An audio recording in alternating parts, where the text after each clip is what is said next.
नमस्ते, प्रणाम। मैं रीता मौर्य सोनभद्र से। आज मैं आप लोगों के बीच माता जीवतिया का बहुत सुंदर सा सोहर गीत लेकर के आई हूँ। बहुत प्यारा गीत है। उम्मीद है कि आप लोगों को ज़रूर पसंद आएगा।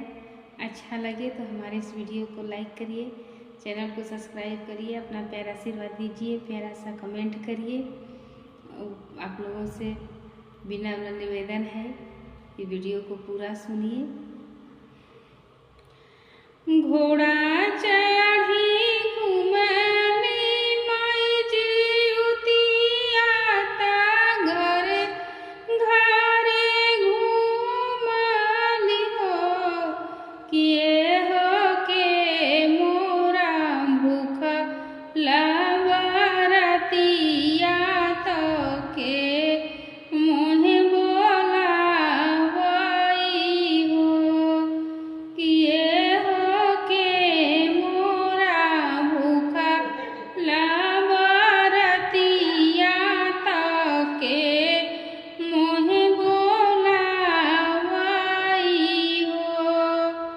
घोड़ा चढ़ी घूमे माई जीवतिया ता घरे घरे घूमली, घरे घरे घूमली हो, ये हो के मोरा भूख लवरतिया ता के मोहे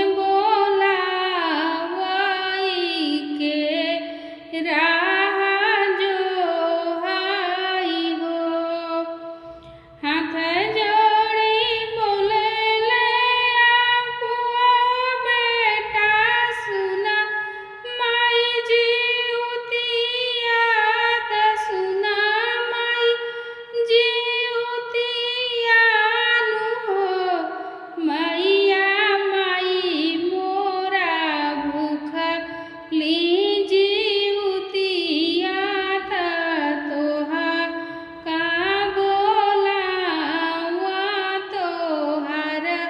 राह जो हाई हो। मैया माई मोरी भूख ली जीवतिया ता तोहा का बोलावई तोहार राह जो हाई हो। हाथ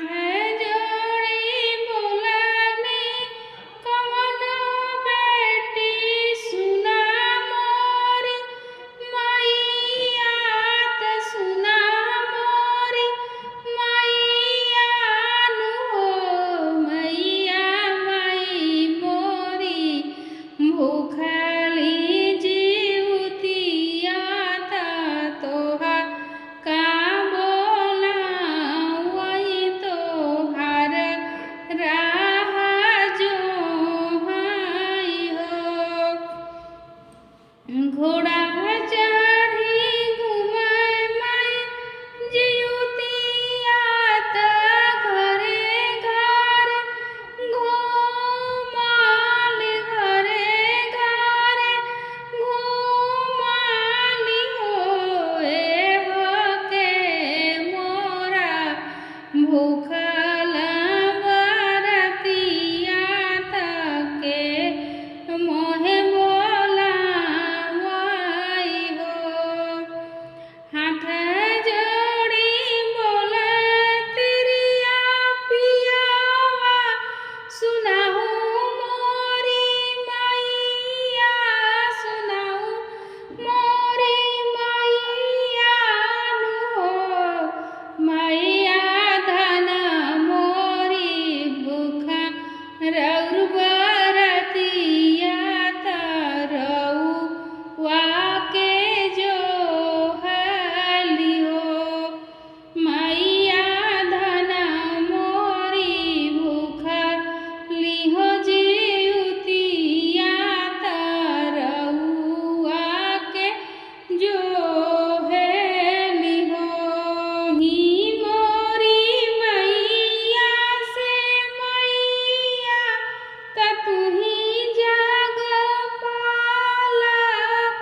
पीरी